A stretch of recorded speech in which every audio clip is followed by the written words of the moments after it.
Olá pessoal, dando sequência, né, à nossa disciplina de Eletrônica 2, nós vamos começar agora o estudo da parte de resposta e frequência, certo? Essa primeira aula e a próxima provavelmente serão dedicadas mais à parte de introdução e revisão, né? E mais especificamente a gente vai começar falando sobre circuitos de tempo, né? Circuitos com constante de tempo simples, né? Desculpe, né? Circuitos com constante de tempo simples, que são circuitos de primeira ordem, tá? A gente sabe que para circuitos desse tipo, né, a constante de tempo tal é igual a RC, né? Para um circuito RC simples, né? Mas, claro, isso aqui seria para um circuito bem simplesinho, né? Um circuito tipo com uma fonte só, uma fontezinha, e a gente tem um resistor aqui, um capacitor aqui, resistor R, capacitor C. Então, para esse caso, a constante de tempo desse circuito vai ser igual a RC. Tá?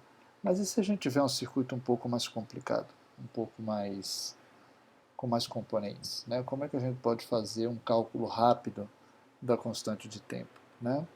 E alguém poderia perguntar, né, mas para que a gente está preocupado com isso? Né? Os circuitos que a gente estuda em eletrônica são mais complexos que esses. Como é que a gente vai usar isso daí? Na prática, né, a gente está interessado na análise da resposta-frequência dos amplificadores que a gente vem aprendendo a projetar. Né?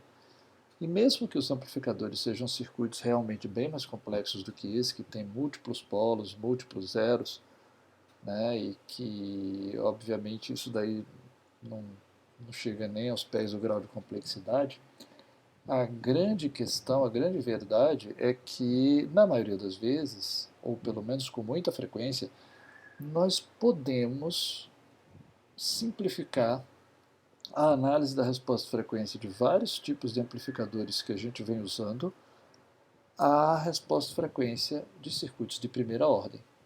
Então a gente vai ver que vai ser bastante útil para a gente, né, ver formas de calcular essa constante de tempo, né, de forma rápida, porque essa habilidade vai servir para a gente mais adiante. Então imagine nesse exemplo 1, né, que a gente tem um circuito como esse. Como é que eu poderia, né, tentar rapidamente calcular a constante de tempo desse circuito? Bom, o método mais usual seria que nós fôssemos fazendo aplicações múltiplas do teorema de Thevenin. Então eu começo com essa condição assim, né? E aí eu vou aplicar o teorema de Thevenin para poder simplificar essa parte aqui do circuito. Então eu vou gerar um circuito que vai ter essa estrutura aqui, ó. Vejam só.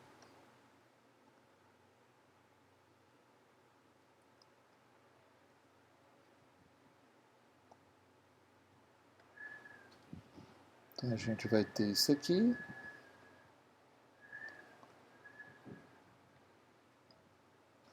Então aqui vai ficar o resistor R3. Aqui fica R4, o capacitor C, a saída VO, tá? E aqui eu vou ter um resistor equivalente de Thevenin. Vejam, eu vou estar aplicando o teorema de Thevenin nessa parte aqui, ó. Então, qual é a resistência equivalente de Thevenin? Eu mato a fonte, né? Então aqui vai ter R1 conectado para o terra, então R1 aparece em paralelo com R2. Então aqui eu vou ter que a resistência aqui é R1 em paralelo com R2, e a tensão de Thevenin vai ser dada pelo divisor de tensão que eu tenho aqui, em relação a R2. Então aqui basicamente eu vou ter a tensão VI, que eu já tinha, que multiplica R2 sobre R1 mais R2. Ficou meio apertado, né? Deixa eu puxar isso um pouco para cá.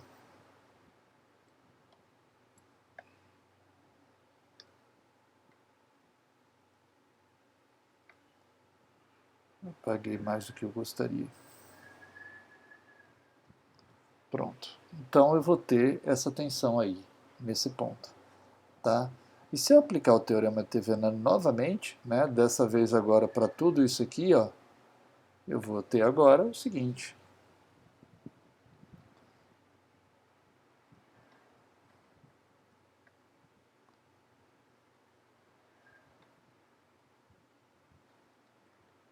Eu vou ter aqui o capacitor C, tensão de saída VO, né?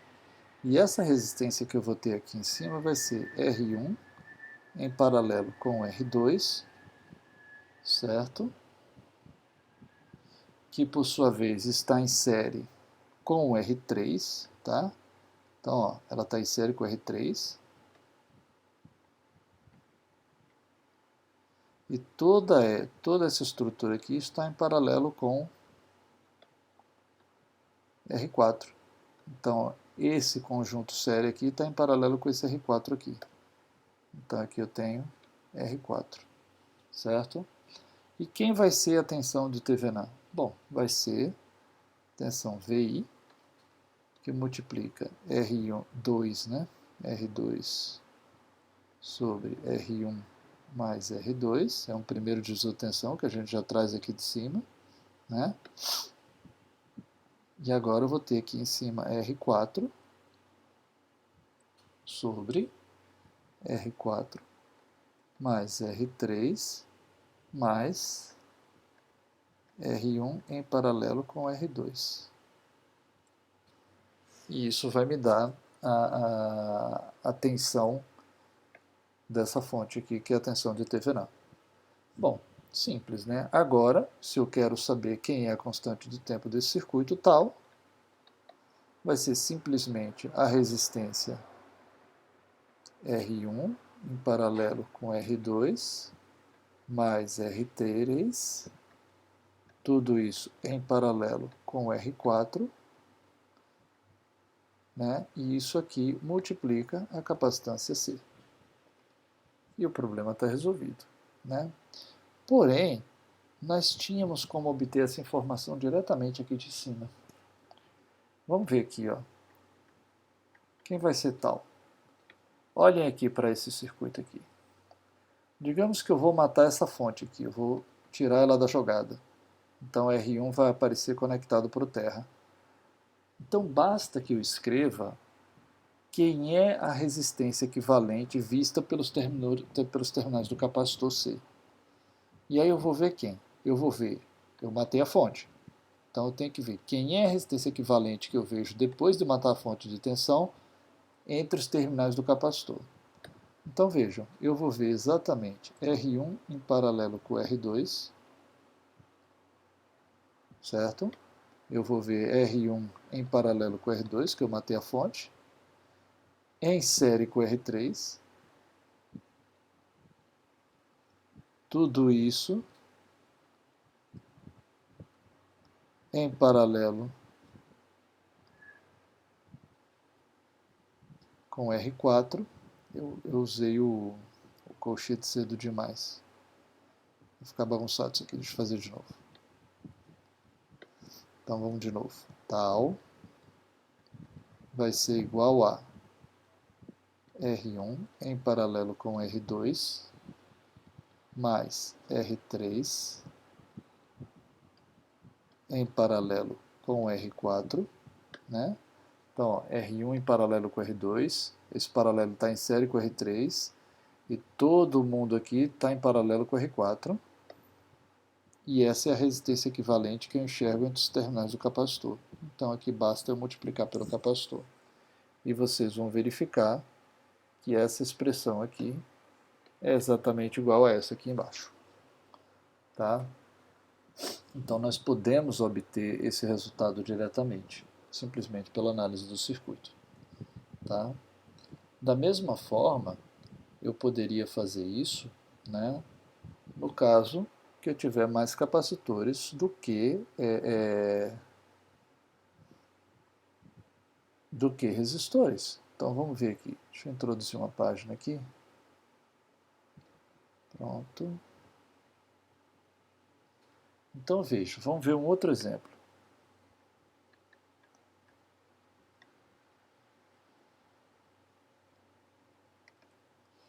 Esse exemplo aqui agora, nós vamos ter a seguinte estrutura.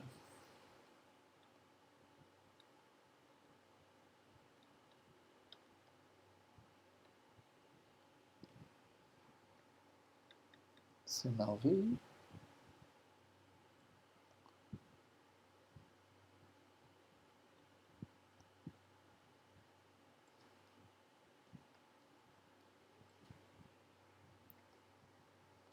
Aqui nós vamos ter um capacitor C1, aqui um capacitor C2, e daqui sai para um resistor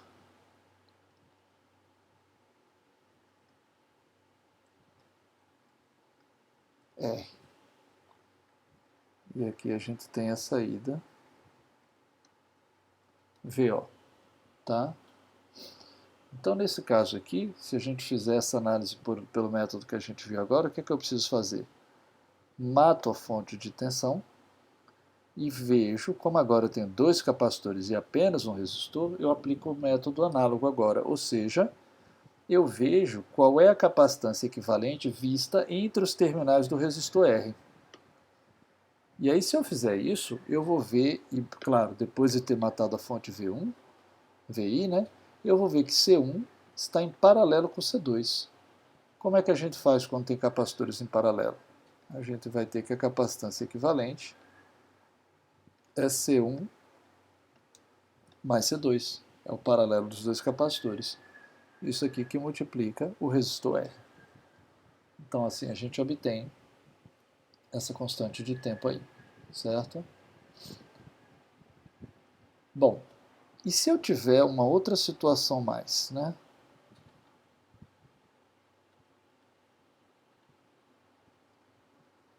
Se eu tiver uma situação que eu tenho tanto resistores quanto capacitores a mais.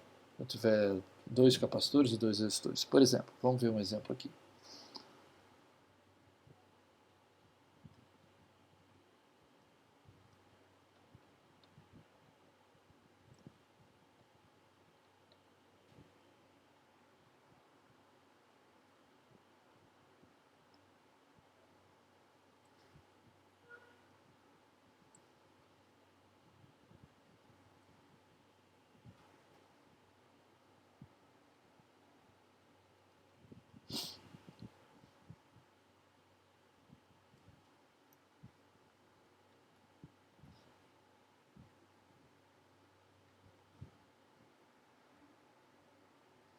Então aqui a gente vai ter R1,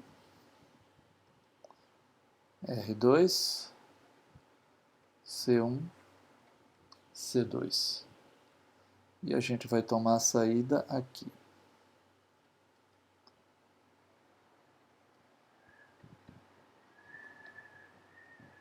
Certo?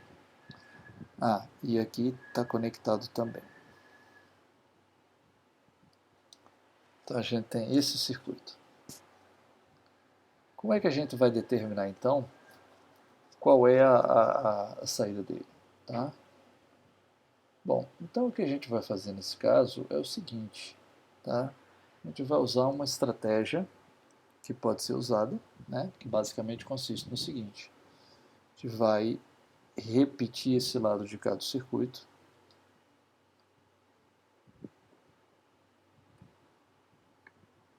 Deixa eu duplicar.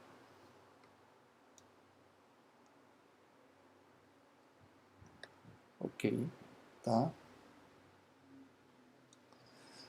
E a gente vai pegar esse lado de cá também.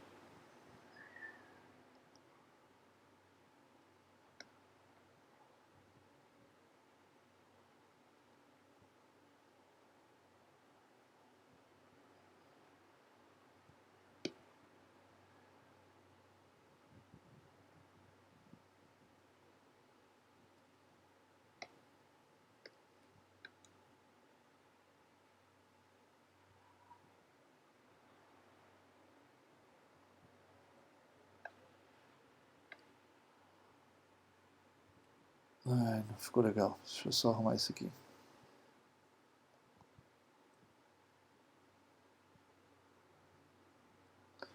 Tá? Só que aqui agora a gente vai fazer o seguinte. Deixa eu apagar esse pedaço aqui. Isso aqui agora vai colocar uma outra fonte.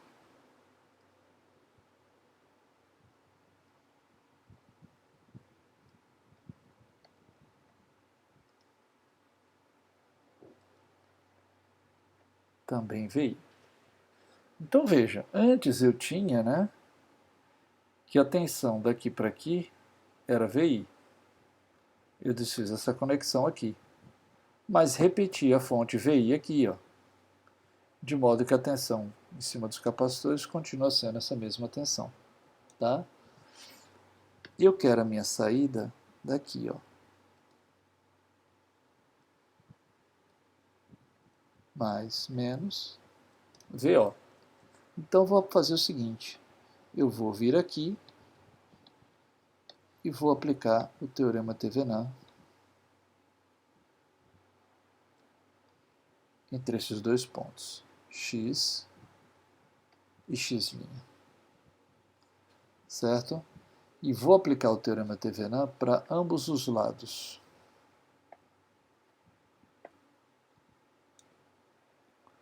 Vou aplicar o teorema Thevenin para ambos os lados. Certo? Então o que vai acontecer? Eu vou aplicar o teorema Thevenin à esquerda dessa linha e vou aplicar o teorema Thevenin à direita dessa linha. Tá? Então, basicamente, eu vou ter o seguinte. Eu vou ter a seguinte estrutura aqui embaixo. Vou passar aqui para baixo logo. Ah, faltou trocar a linha. Já não é pontilhada. Aqui está. Pronto. Então, eu vou ter aqui.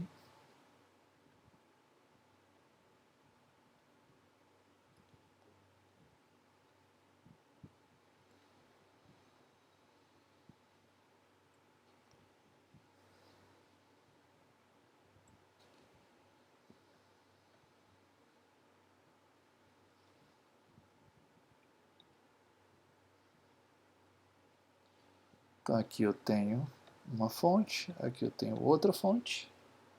Vou desenhar o pontilhado aqui de novo. Aqui.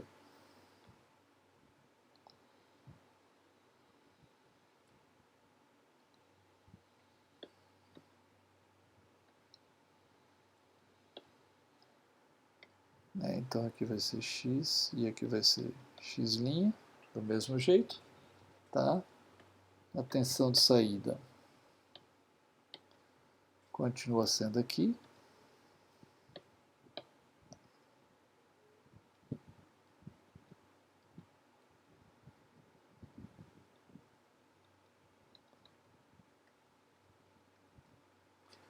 E agora falta definir quem são esses capacitores. Então vejam bem. Se eu aplicar o teorema Thevenin para o lado de cá, mato essa fonte. Qual é a resistência que eu vou enxergar de Thevenin? R1 em paralelo com R2. Então isso aqui é R1 em paralelo com R2. Agora eu vou fazer a mesma coisa para o lado de cá. Vou aplicar o teorema Thevenin para o lado de lá dessa linha. Então vou matar essa fonte e eu vou ver então que o capacitor C1 vai estar em paralelo com o C2. Então eu vou vir aqui e vou escrever C1 mais C2. Certo? E as tensões? Bom, aqui eu vou ter um divisor de tensão resistivo. E aqui eu vou ter um divisor de tensão capacitivo. Então, no divisor de tensão resistivo vai ser R2 sobre R2 mais R1, que multiplica VI. Então, aqui eu vou ter R2 sobre R1 mais R2 VI. E do lado de cá eu tenho um pouquinho diferente o divisor de tensão capacitivo. Né? Vai ser VI, corrível esse V, que multiplica C1 sobre C1 mais C2. Certo? Bom, então eu agora tenho esse circuito para analisar. Se eu quiser saber quem é a tensão de saída, ainda, né, eu vou ter que fazer o seguinte, eu vou aplicar o teorema da superposição. Então, aplicando o teorema da superposição, eu vou ter dois circuitos. Eu vou ter o circuito aqui que vai ser esse aqui, ó.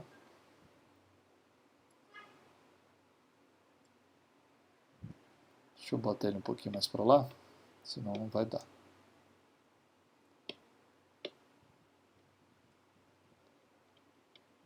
Então aqui eu tenho R2 sobre R1 mais R2 VI,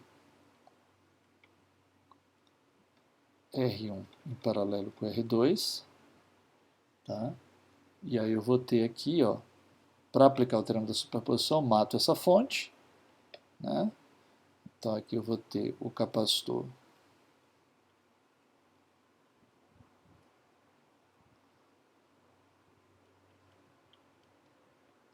esse capacitor aqui que vai ser C1 mais C2, certo? E aqui eu vou ter a tensão VO1. De forma análoga, eu vou ter para cá agora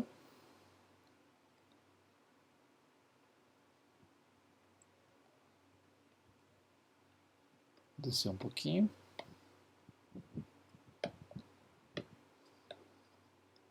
Capacitância C1 mais C2.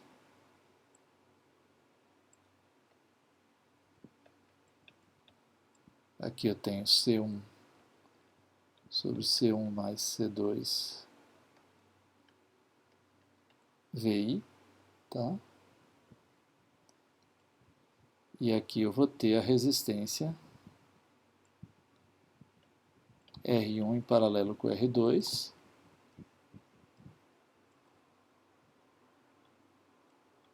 E aqui eu tenho a saída VO2, tá? E aí, para concluir a aplicação do teorema da superposição, eu vou dizer que a tensão VO vai ser VO1 mais VO2. Ok. Só que, seja esse circuito, né, ou esse aqui, ou mesmo esse aqui, né, quem vai ser a constante de tempo? Tal. Tal vai ser igual a R1 em paralelo com R2, que multiplica C1 mais C2. E a gente obtém a nossa resposta. Tá? Então, com isso eu queria mostrar para vocês, né, formas rápidas da gente calcular a nossa constante de tempo. Aqui terminou ficando longo, né? Mas no final das contas, a ideia consiste em matar as fontes, certo? E olhar quais são as resistências que a gente vê. Então, por exemplo, aqui a gente já vê, ó, aqui talvez fique um pouco difícil. Aqui realmente fica um pouco difícil. Mas aqui já dá para ver, ó. Aqui eu mato essa fonte e vejo R1 em paralelo com R2. Eu mato essa fonte, eu vejo C1 em paralelo com C2, que eu escrevo C1 mais C2. E a constante de tempo aqui eu já poderia dizer que tal vai ser igual a R1 em paralelo com R2, que multiplica C1 mais C2. E eu teria a resposta final já. Certo? Bom, visto isso, tá? A gente agora vai passar para uma outra etapa, onde a gente vai começar a falar um pouco mais especificamente, né, sobre a parte de resposta de frequência dos amplificadores que a gente vai usar, que são baseados em transistores.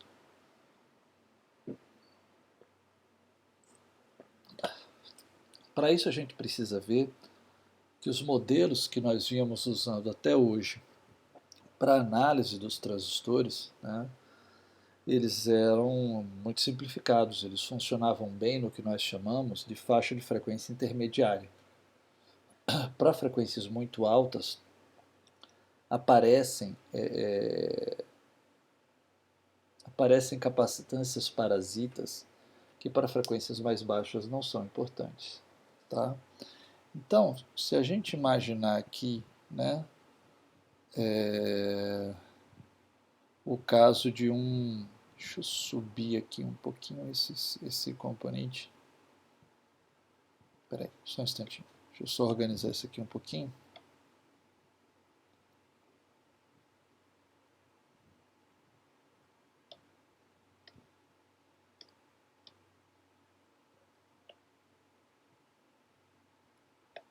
Ok, tá?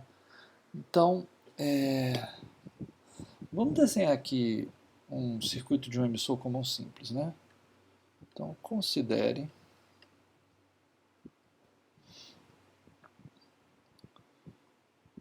um amplificador tipo emissor comum.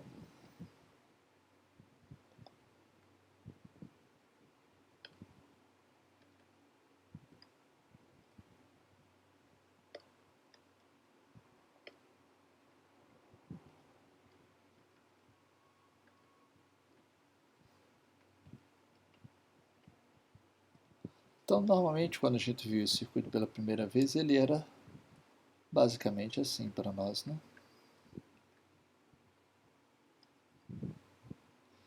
Daí que eu tenho que fazer ele um pouco menor, senão não vai caber.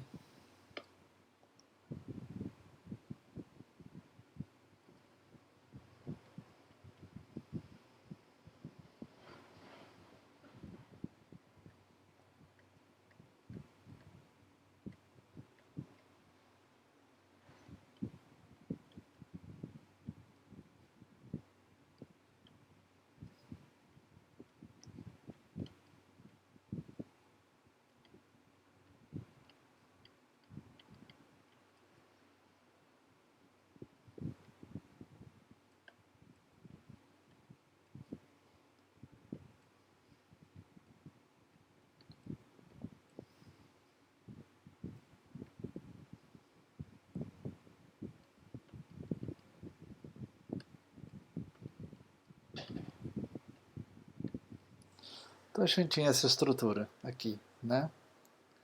E aí, a gente falava para vocês que o cálculo do ganho que a gente fazia, ele era adequado para o que a gente chamava de médias frequências.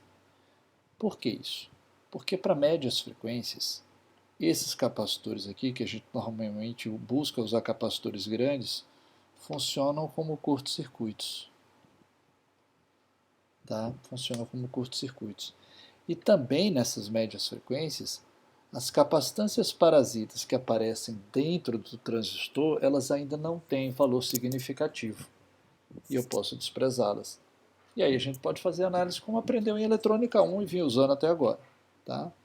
Mas se eu uso frequências muito baixas, aí mesmo essas capacitâncias sendo grandes, elas não são infinitas.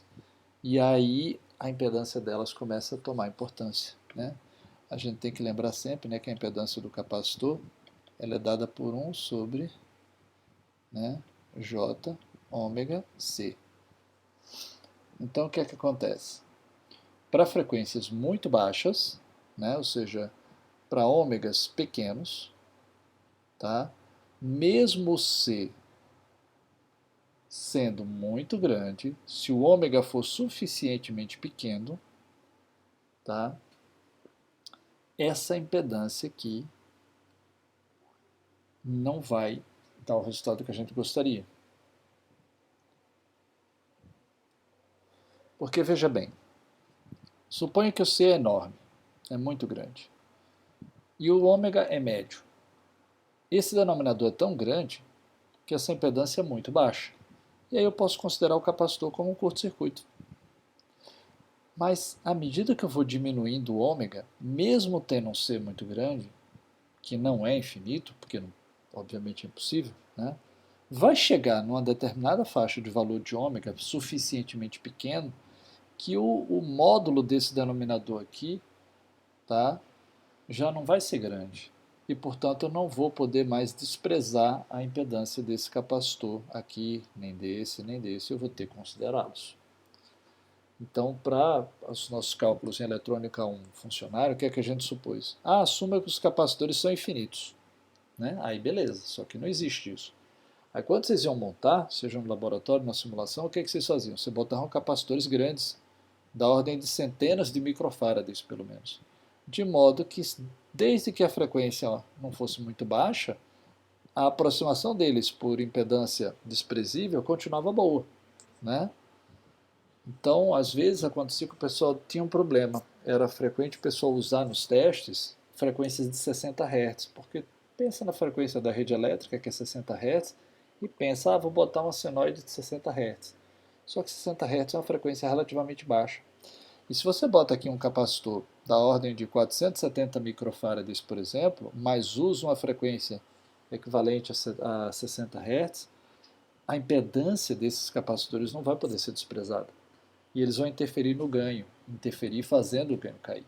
Então, muitas vezes eu estava em laboratório, só professor, o amplificador não está dando o ganho que eu pensei que ia dar.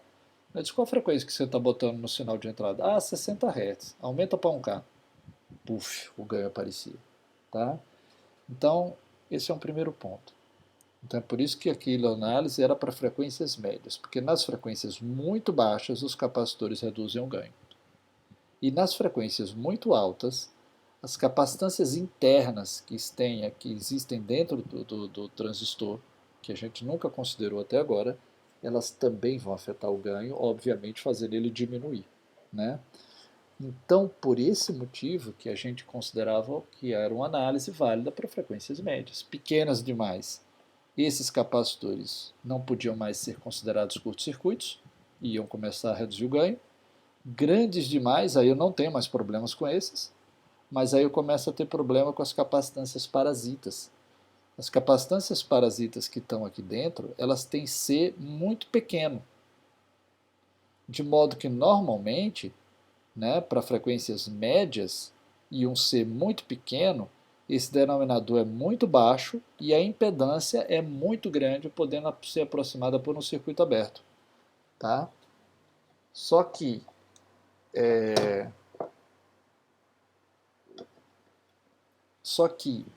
podendo ser aproximada por um circuito aberto. Desculpa, pessoal, estou com o meu telefone aqui. Podendo ser aproximada por um circuito aberto. Tá? Deixa eu só tomar um cuidado aqui para que isso não se repita. Pronto.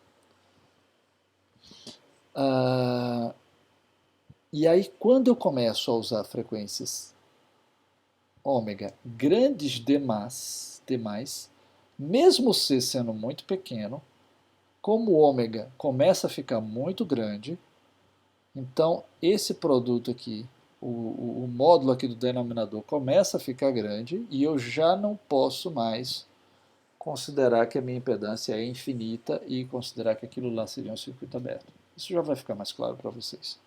Então vamos olhar aqui. Bom, primeira coisa, espero que tenha ficado claro para vocês que para frequências ômega baixas e Cs de acoplamento muito grandes, tá? Então, se o C é muito grande e o ômega baixo, não, desculpe, o ômega é de médio para grande, se for grande, ótimo, se for médio, tudo bem. Como o C é muito grande, então esse denominador é muito grande e o XC é aproximadamente zero, a impedância do capacitor é aproximadamente zero e eu considero curto-circuitos aqui. Desprezo o efeito dos capacitores. Certo? Mas,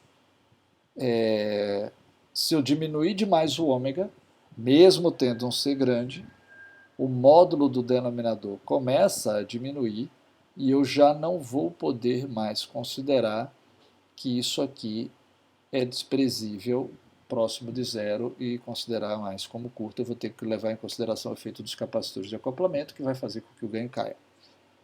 De forma análoga, o problema agora para as capacitâncias parasitas que estão dentro do transistor é para frequências muito altas. Para frequências muito altas, os capacitores de acoplamento são o curto-circuito mesmo, porque o C já era grande, agora o ômega também é grande, tá? Mas aí aqui dentro que vai dar o problema, a gente vai entender agora por quê. Então vamos falar um pouco sobre as capacitâncias parasitas que tem dentro dos transistores. Né? Então vejam, os transistores, né, bipolares ou FET, possuem capacitâncias internas indesejadas, também chamadas de parasitas, devido às interfaces entre as junções PN, bem como com os terminais metálicos.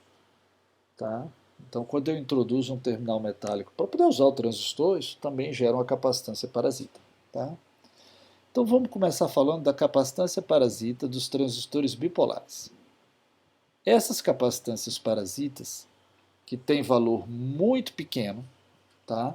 Elas começam a resultar em impedâncias que não podem ser ignoradas à medida que a frequência aumenta.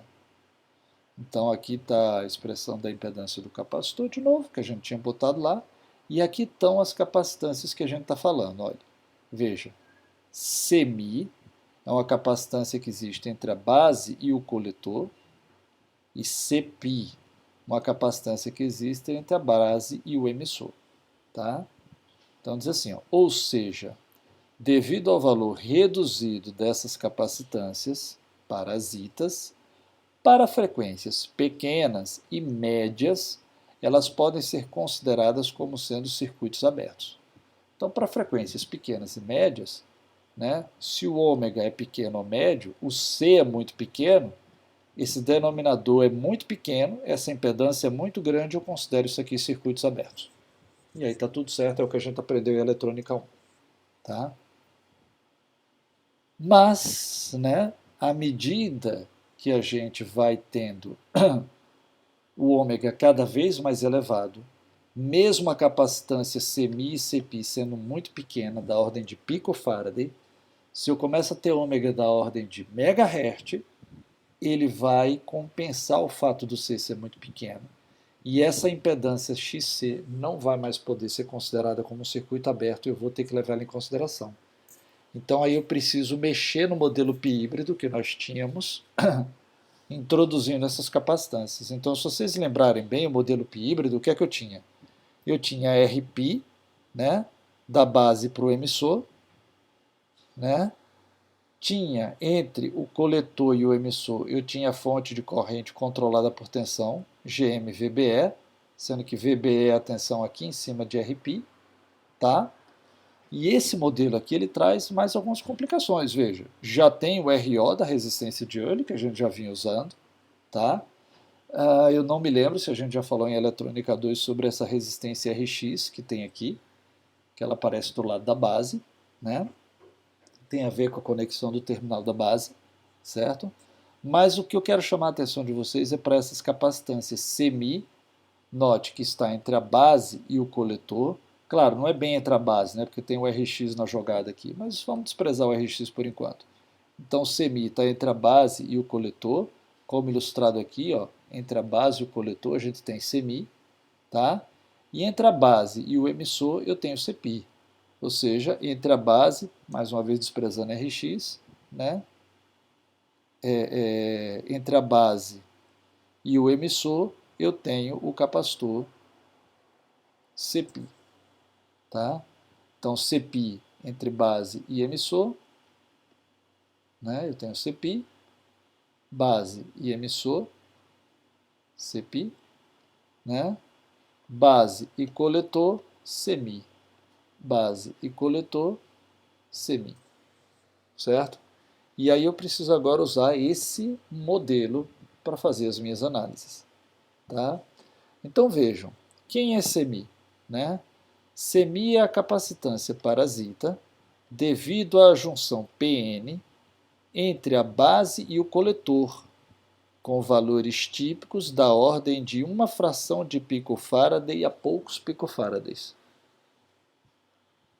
Quem é Cpi?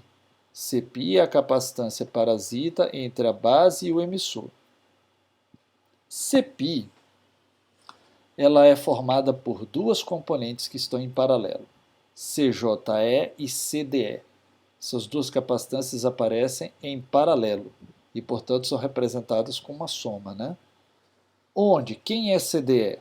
CDE é a capacitância de difusão e CJE é a capacitância de junção. Tá? Então, essas são capacitâncias da junção PN. Né? Os valores típicos de Cpi vão de alguns picofarads a dezenas de picofarads. E note que para semi eu tinha de fração de picofarad a poucos picofarads, e para Cpi eu tenho de alguns picofarads a dezenas de picofarads. Então, normalmente, Cpi é da ordem de 10 vezes maior do que Cmi. Tá? Cpi é maior do que Cmi, certo? Então vamos falar um pouquinho sobre essas capacitâncias CJE e CDE. Então vejamos. CJE, assim como Cmi, então Cmi é desse tipo, é uma capacitância de junção. Tá? É uma capacitância de junção. Por outro lado, CDE é uma capacitância de natureza diferente. relacionada ao fato de que quando o transistor está na região ativa, existe um acúmulo de portadores de carga minoritários na base, elétrons, no caso de transistores NPN. Com o tempo, esses elétrons atravessam a base. Isso produz um efeito capacitivo não linear, que depende, tá, da quantidade de carga acumulada e do tempo médio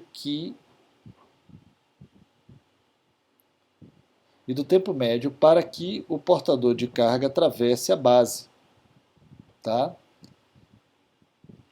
Apesar do efeito capacitivo ser não linear, é possível obter uma aproximação linear para pequenos sinais, que a gente chama de CDE. Então, basicamente, o que a gente quer dizer aqui é o seguinte, deixa eu pegar uma cor diferente, que eu vou fazer uma coisa aqui, depois eu vou apagar. Quando eu tenho uma junção PN,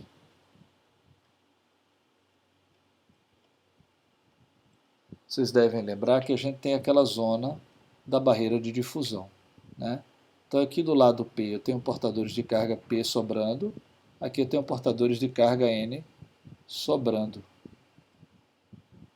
né?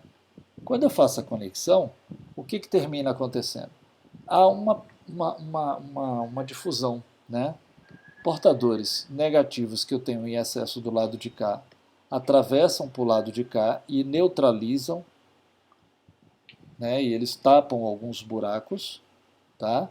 E buracos que eu tinha do lado de cá, eles passam para o lado de cá, né? E aqui eu passo a ter uma carga positiva, tá? Então, porque aqui do lado P eu tinha portador de carga positivo sobrando, eles passam para lá o excesso, uma parte deles. Aqui eu tinha portador de carga negativa sobrando, eles passam para o lado de cá, né? E aí nesse processo, esse lado aqui fica eletricamente carregado de forma negativa e esse fica eletricamente carregado de forma positiva. E aí quando eu quero novos buracos, querem passar para cá, eles encontram essa barreira de potencial e não conseguem. Do mesmo jeito, quando novos elétrons querem passar para cá, eles encontram essa barreira de potencial e não conseguem. E aí estabiliza, até que a gente tente passar uma corrente para um lado ou para o outro. Para um lado passa, para o outro não passa, aquela aula de diodos que a gente viu lá em Eletrônica 1. O que eu quero que vocês prestem atenção é nisso aqui, ó. Isso aqui é como se eu tivesse um capacitor de placas paralelas. Então eu tenho um potencial positivo aqui, um potencial negativo aqui. Isso forma o efeito capacitivo análogo a um capacitor de placas paralelas. Tá? Então, quando a gente diz que Cmi é uma capacitância de junção, a gente está falando disso. Tá? E Cpi, ele tem uma parte que é de junção, que é CJE. Ó. Então, CJE, que é um componente de Cpi, é análogo a Cmi, e é uma capacitância de junção devido a esse fenômeno. Tá? Já CDE é uma capacitância de difusão, e aí tem a ver com a operação do transistor, e não com a junção PN propriamente dita. O que ele está dizendo aqui nesse parágrafo é que durante a operação do transistor, tá, ocorre o acúmulo de portadores de carga minoritários na base. Então é como se, em determinado momento da operação, eu fico com muitos elétrons na base. O que são elétrons? Carga elétrica, né? E o que é corrente? Corrente é a passagem é a carga elétrica fluindo. Então ele está dizendo aqui mais adiante, né, que esses portadores ficam acumulados na base e depois, né, eles começam, com o tempo, esses elétrons atravessam a base. Ou seja, ele se difunde através da base. Por isso que ela é chamada de uma capacitância de difusão. Só que entre esse acúmulo e a passagem tem um atraso. Esse atraso é um efeito capacitivo. O que é que o capacitor faz quando você varia a corrente? Né? Ele faz com que a tensão varie, porém lentamente. Então, esse efeito capacitivo é um atraso. E isso vai ser a componente CDE da corrente, da capacitância de base emissor, que é Cpi. certo? Então a gente tem esses dois efeitos, tá bom? Aí ele diz aqui, ó, como a junção CB, base coletor, ela está reversamente polarizada na região ativa, que é quando a gente usa o transistor para usar como amplificador, então não existe efeito capacitivo devido à difusão, no caso da capacitância coletor base, e semi deve-se somente ao efeito capacitivo da junção PN. Então, por isso que semi é uma capacitância só de junção, não tem efeito de difusão nela, diferente de CPI. Porque no lado de CPI, né, entre base e emissor, a junção BE, base e emissor, está diretamente polarizada. Então, eu tenho as duas componentes. Eu tenho a de junção e tenho a de difusão. Como base coletor está reversamente polarizado, eu tenho semi, que é uma capacitância de junção pura. Não tem componente de difusão, porque essa junção base-coletor está reversamente polarizada. Tá?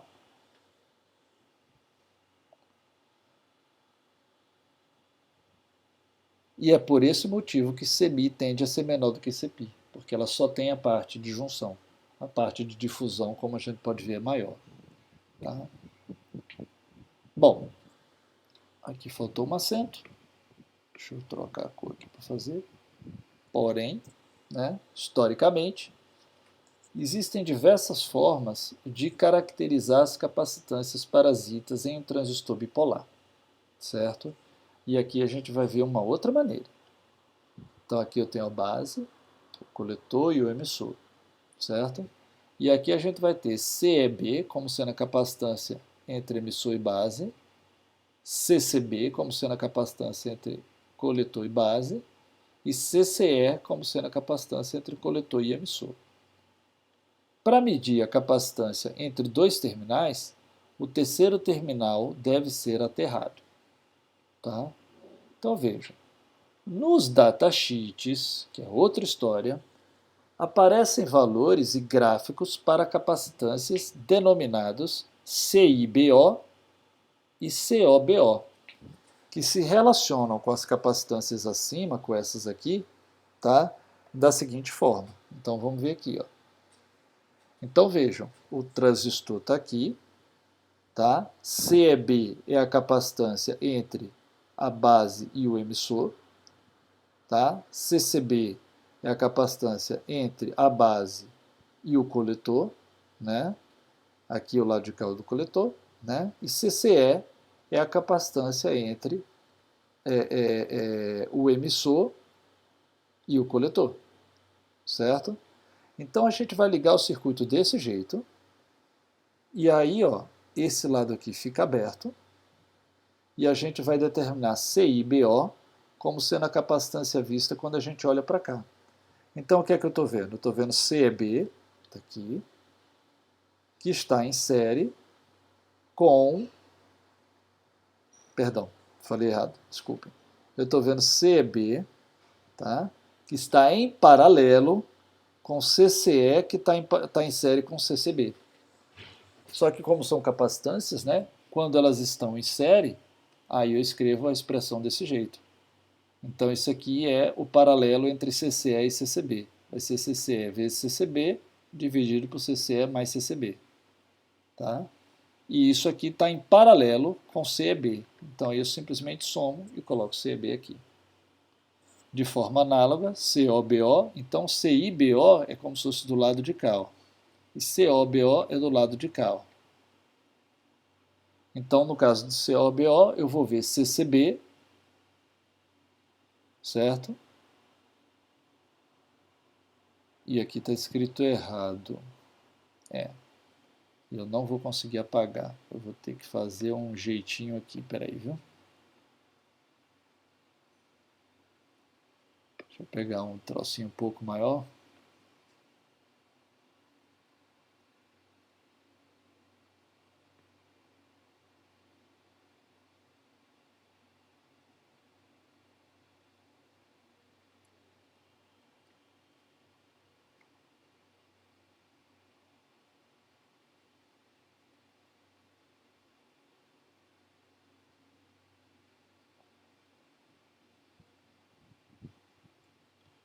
Ok.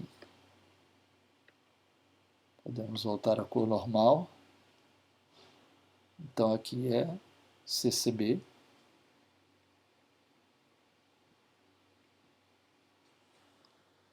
Certo? Então a gente vai ter aqui CCB em paralelo, né, com CCE em série com CEB. Então aqui eu tenho CCE CEB multiplicado por CCE mais CEB. Tá? E assim eu determino quem é COBO. Certo? Lembrando que CEB é igual a CPI. Por quê? Porque CEB é a capacitância entre a base e o emissor. Então, entre a base e o emissor tem o CPI. E quem é CCB? CCB é a capacitância entre a base e o coletor. Tá? Entre a base e o coletor tem o CMI. É só a gente olhar aqui. Tá? Entre base e emissor eu tenho CPI. Entre base e coletor eu tenho CMI.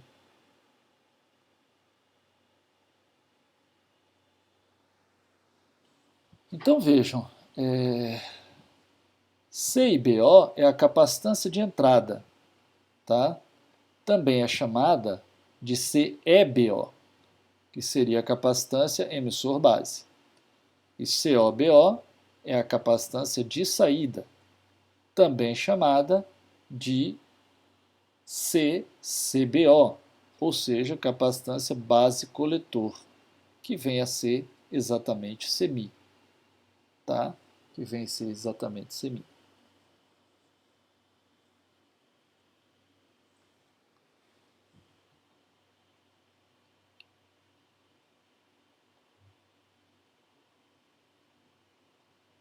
Então vejamos. Só um instante aqui, pessoal.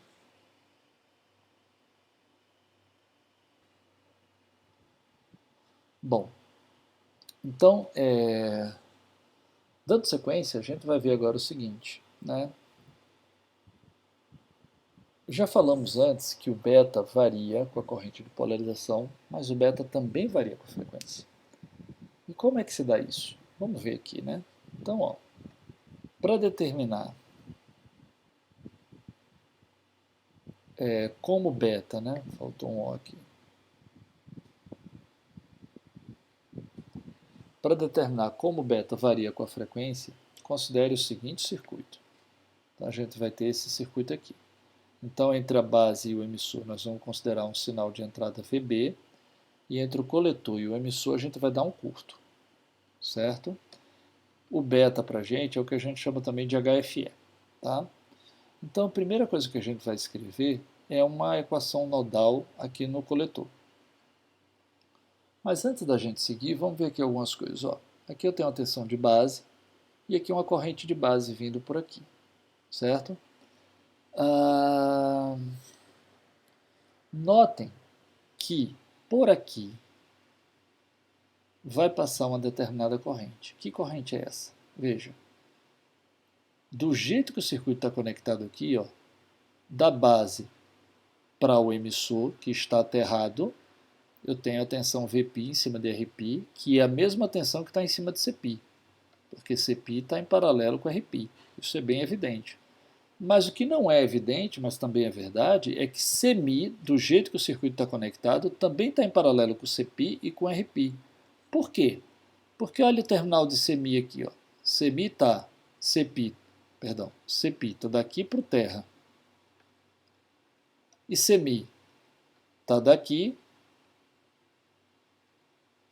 para o terra. Então, Cπ e Cmi, do jeito que esse circuito está conectado, estão em paralelo. Tá? Então, se Rπ está em paralelo com Cπ, a tensão Vp está em cima de Rp, está em cima de Cp e também está em cima de Cmi. Então, se eu quiser determinar a corrente que está passando por aqui, eu sei a tensão. Então, é só eu pegar a tensão e dividir pela impedância, que é 1 sobre SCmi.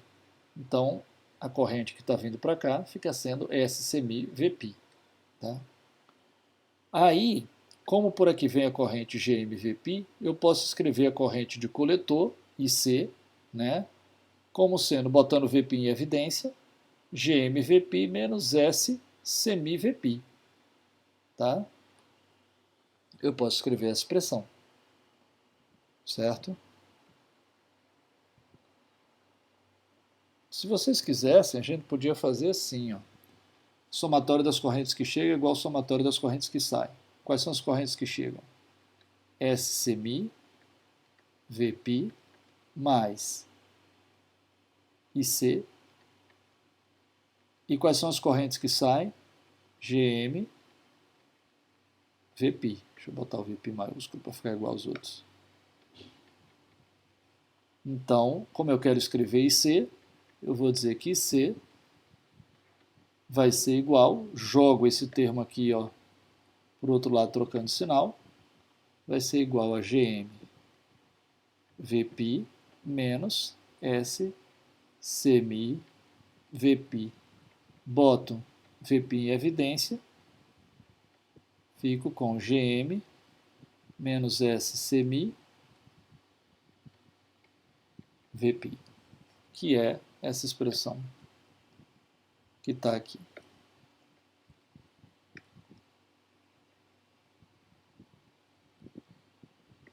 Poxa, deixa eu fazer mais bonitinho. Que é essa expressão que está exatamente aqui, certo?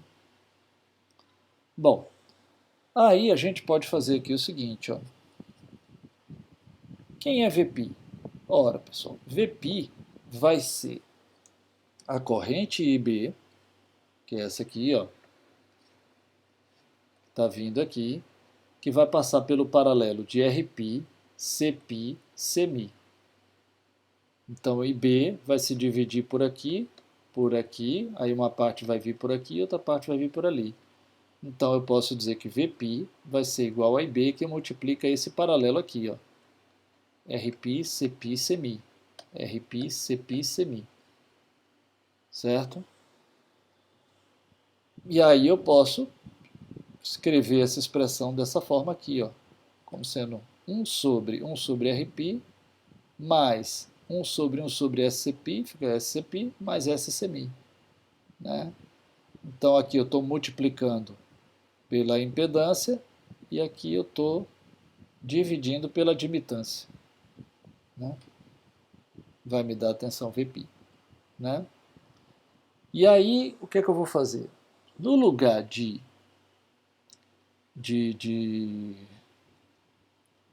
na hora de calcular o HFE, que é o beta, ele é definido como a razão entre a corrente de coletor e a corrente de base.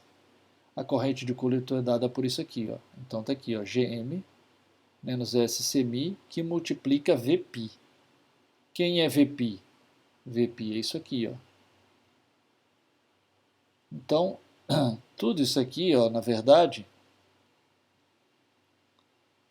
é igual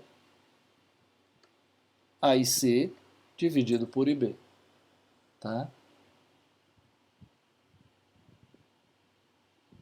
Então, agora, eu posso cortar esse B com esse B aqui e organizar a expressão do jeito que está aqui.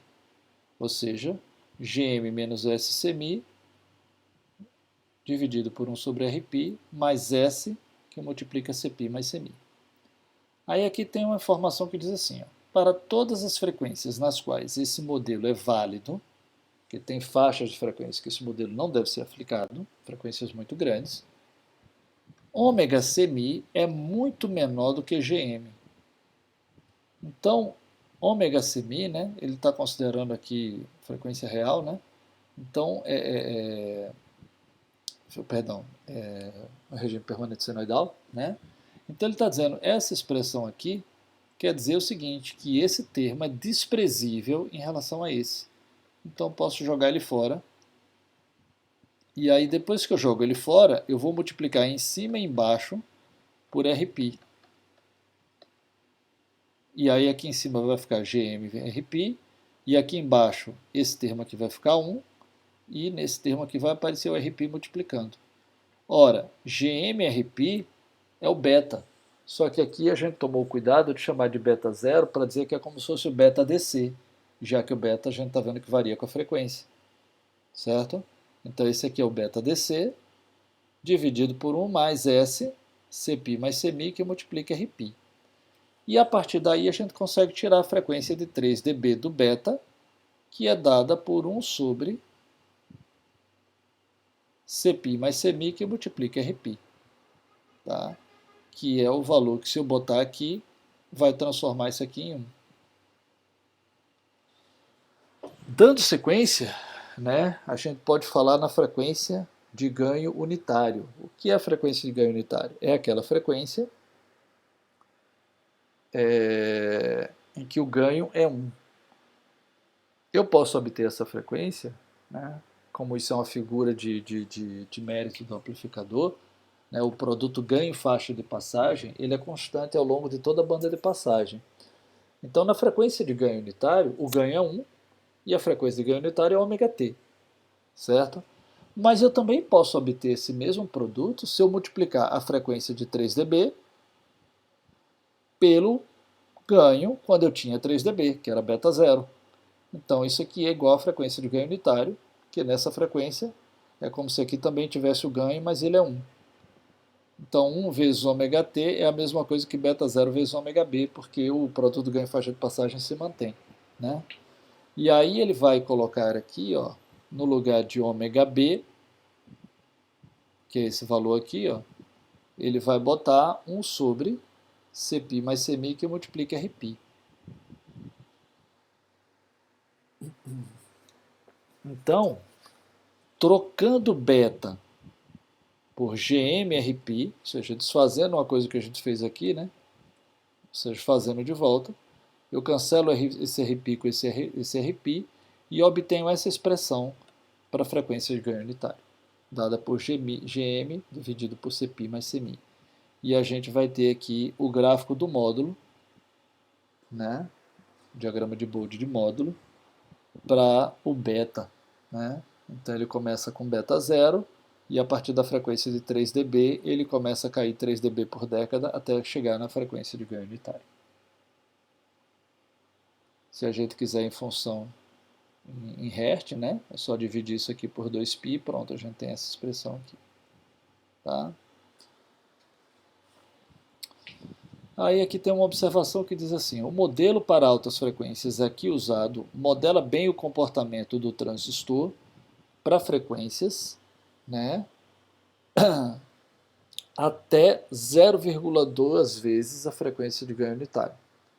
Acima dessa frequência, outros elementos devem ser incluídos no modelo, e o transistor deve ser modelado como uma rede de parâmetros distribuídos. Ou seja, para frequências muito altas, eu já não vou poder mais supor que as correntes estão em fase ao longo de uma linha. A frequência é tão alta, o comprimento de onda é tão pequeno, que no comprimento de um fio, né, eu posso ter a frequência aqui numa fase e ali em outra. E aí eu já não posso mais usar esse modelo, o modelo fica muito mais complexo, a análise é feita de forma totalmente diferente. Então a gente vai poder usar isso para frequências até da ordem de 20% da frequência de ganho unitário. Tá? Bom, agora vamos falar, né, das capacitâncias parasitas para transistores de efeito de campo. Certo? Então, nesse caso, a gente vai ter esse modelo aqui. Ó.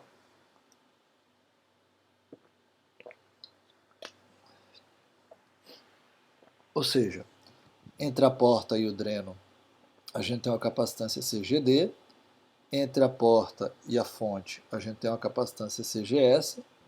E entre a porta e o dreno, perdão, a fonte e o dreno, a gente tem uma capacitância CDS. Tá? Apesar daqui aparecerem as três, no modelo de alta frequência do transistor, a gente só representa CGD e CGS. Então, CGD está entre a porta e o dreno, então está aqui, ó, entre a porta e o dreno, e CGS está entre a porta e a fonte. Então está aqui a porta, está aqui a fonte, e aqui está a CGS. Tá? Tem aqui o resistor RO, que modela a modulação do canal, do comprimento do canal, né? E aqui a gente tem a tensão VGS entre a porta e a fonte, e aqui a fonte de corrente controlada por tensão GM-VGS, certo? vamos falar novamente dos datasheets, né? Os datasheets não informam o valor de CGD e CGS. Ao invés disso, a gente tem o seguinte, CIS. Quem é CIS? CIS é a capacitância de entrada, né? Ou CISS, também conhecida como CISS, que é a capacitância de entrada de pequenos sinais, quando dreno e fonte estão curto-circuitados. Tá? Outra coisa que o datasheet informa é COS, que é a capacitância de saída, ou COSS, capacitância de saída de pequenos sinais quando porta e fonte estão curto-circuitados. O datasheet também informa CRS, que é a capacitância de transferência reversa, ou CRSS, que é a capacitância de transferência reversa de pequenos sinais. Tais capacitâncias se relacionam da seguinte maneira: CGD igual a CRS igual a CRS minúsculo, CGS igual a CIS, que vai ser, CGS vai ser igual a CISS menos CRSS, e CDS vai ser igual a COSS menos CRSS. Assim como no caso dos bipolares, apenas CGD, que é análogo a CMI, é informado no datasheet com o nome de CRS, né, que é Reverse Transfer Capacitance. Então, para determinar CGS, será necessário a gente recorrer a FT também. Então vamos considerar esse circuito aqui. Ó. Então a gente vai conectar uma fonte de corrente aqui, II, certo? Vamos dar um curto aqui também na saída. A fonte está aterrada. Tá?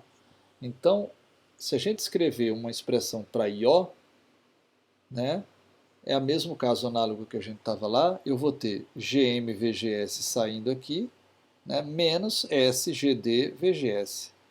Né? Então, VGS é a tensão que eu tenho daqui para aqui, mas como esse ponto aqui está curto-circuitado aqui no terra, então CGS aparece em paralelo com o CGD e a tensão em cima do CGD também é VGS. Então, a corrente que passa por ele vai ser VGS, né, dividido pela impedância, que a impedância é 1 sobre SCGD, então quando eu divido fica SCGD-VGS. Então, eu posso escrever essa expressão para IO, que vai ser GM-VGS, que está vindo para cá, né, menos SCGD-VGS. Como o CGD é pequeno, na faixa de frequências de interesse desse modelo, a corrente que passa por CGD pode ser desprezada. Na prática, o que ele está dizendo é que essa componente de corrente é muito mais importante do que essa. Então, IO é praticamente igual a GM-VGS, e a gente pode desprezar esse termo, escrevendo então isso aqui. Tá? Mas VGS, tá, vai ser igual a II. Então, quem é II? É a corrente que vem por aqui. Ó. Então, essa tensão que eu vou ter entre esses dois terminais vai ser dado pela corrente que vem por aqui, II, que multiplica a impedância entre esses dois terminais. E a impedância entre esses dois terminais, como os capacitores estão em paralelo, então eles se somam, tá? E eu vou ter então II dividido por SCGS mais CGD. S que multiplica CGS mais CGD. Tá? Daí então, né, eu posso escrever o seguinte. Tá? No lugar de VGS aqui, ó, eu vou botar esse termo. Então vai ficar GM II, né, dividido por isso aqui, só que o II que estaria aqui, eu vou tirar ele daqui e vou jogar para lá dividindo para obter o ganho IO dividido por II. Tá? E aí eu obtenho essa expressão aqui, GM dividido por S, CGS mais CGD. De acordo com o Cedra, para S igual a J ômega, o módulo do ganho de corrente é unitário na seguinte frequência, ômega-t, frequência de ganho unitário, que é dada por GM sobre CGS mais CGD. Ou seja, né, a frequência de ganho unitário, FT, é dada por Gm dividido por 2π CGS mais CGD. Tá? Bom, pessoal, com isso a gente termina, né, na verdade foi além de uma revisão, a gente começou falando sobre constante de tempo de circuitos de primeira ordem e tal, e depois a gente foi falar sobre as capacitâncias parasitas que a gente tem dentro da estrutura do transistor, né? Eu queria chamar a atenção de vocês, voltar aqui um pouquinho, antes da gente encerrar, né, para o seguinte fato, né?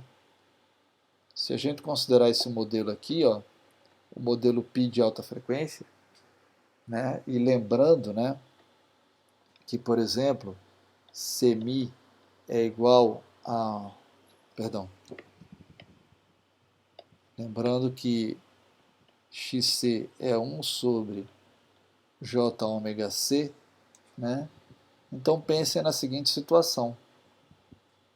Se considerarmos Cmi aqui, vou botar Cmi aqui, ó. O que vai acontecer? Cmi é muito pequeno. Para ômegas pequenos ou médios, esse denominador aqui, ó, é muito pequeno, porque eu tenho um valor pequeno a médio multiplicando por um múltiplo muito pequeno. Então, se o denominador é muito pequeno, a impedância é muito grande. Então, eu simplesmente vou e não desenho isso aqui, que era o que acontecia quando a gente estava estudando eletrônica 1 e não tinha nada conectando a base com o coletor. Tá? Mas se a minha frequência aumenta muito, mesmo o Cmi sendo muito pequeno, esse denominador começa a crescer. E aí eu não posso mais dizer que isso aqui se aproxima de infinito. E aí eu não posso mais desprezar a existência de Cmi, eu não posso mais considerar que isso aqui é um circuito aberto e eu preciso botar Cmi no circuito e analisar o efeito dele. A mesma coisa acontece com Cpi. Tá bom? Então, a gente tentou com isso mostrar para vocês quais são as capacitâncias parasitas que tem dentro do transistor, como é que o modelo de pequenos sinais precisa ser modificado para levar em consideração elas nas análises. Tentou falar um pouquinho sobre as formas como essas capacitâncias são abordadas nos datasheets, que a gente muitas vezes vai no datasheet, procura por Cmi, por Cpi, nunca tem, e a gente fica sem entender para que servem esses caras se eu não acho no datasheet, ou por que o datasheet não informa esses caras, enfim, né, e tem razões históricas por isso, né, e a gente tentou mostrar quais são essas relações que existem entre Cmi, Cpi, o que efetivamente aparece nos datasheets, tanto para bipolar como para trânsito de efeito de campo, e a gente tentou também ver por que o beta varia com a frequência, né, e de certa forma isso já serve de introdução para a gente começar a ver, a fazer análise de resposta e frequência do circuito dos amplificadores que a gente veio estudando desde a eletrônica 1. Nas próximas aulas a gente vai fazer ainda vamos aprender algumas ferramentas que vão ser úteis para a gente fazer as análises dos amplificadores propriamente ditos, né, e depois vamos começar a fazer isso diretamente, vai ser o foco dessa unidade agora. Eu agradeço a vocês pela atenção e até mais, pessoal.